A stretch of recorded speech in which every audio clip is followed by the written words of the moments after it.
Uganda eno yennyini Allah yali ataddeyo wa pittu namuteeka mu kifo ky'obukulembeze bw'eggwanga ng'eggwanga lirimu abayivu abamusinga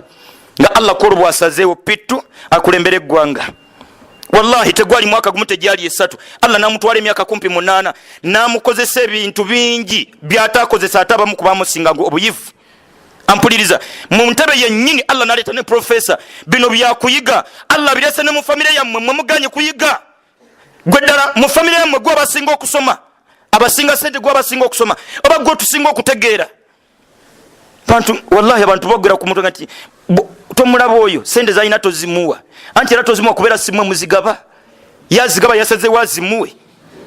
Ampuliriza wakitiba Allah yali emabega wa buli nsonga yonna wenna ino obwetaavu bwonna Allah ayina yirizi wonna bwogina gendo gijjeyo. Mbutuufu mulimu ebintu ebyewuunyisa saba Allah tukozesa amagezi mu mbeera eyeetengeredde yirizi nga gwogisibye woogisibye ate n'ogiteekamu nnyo obwesiga nti kaye ngisibyewo buli kimu kiwedde. Bweba yagudde yinza okuga nti sulo nsudde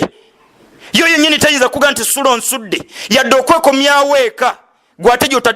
obwesige bw'omukkiriza bwonna mu Allah tabaraka wa taala bino mbiruddeko lwa bugenderevu. Mpuliriza wallahi abasinga eddiini twagisuubudde abantu kungulu basiraamu ng'emitima mikafiiri kungulu tuli balungi nga munda tuli babi basiraamu tebaagaliza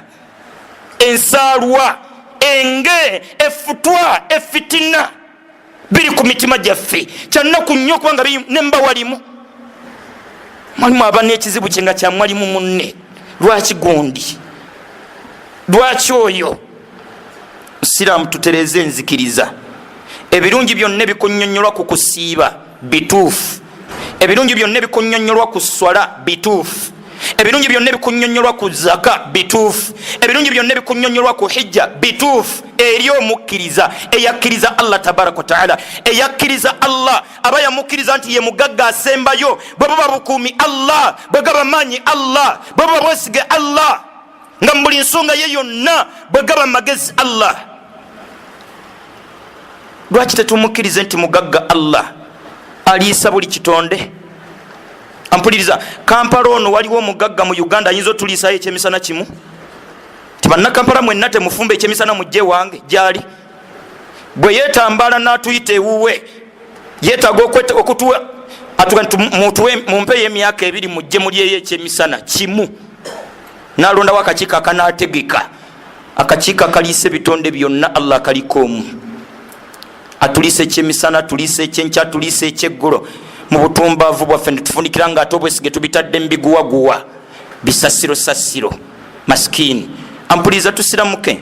ekigambo la ilaha illallah laha maana kiina amakulu oteeka okuganoonya gannyikire ku mutima gwo ddala ogenda okukyogeranga nga buli kyekitegeeza naawe kyotegeeza ng'obwesige bwo bwonna totiisibwatiisibwa tujja kugoba ku mulimu bwe biba byakusaalanga baga nti siina buzibu nga toyinza kwawukana ku swala lwa mulimu nefe abasinga tutiitira batezega nti naalyawa Mungu naye alaba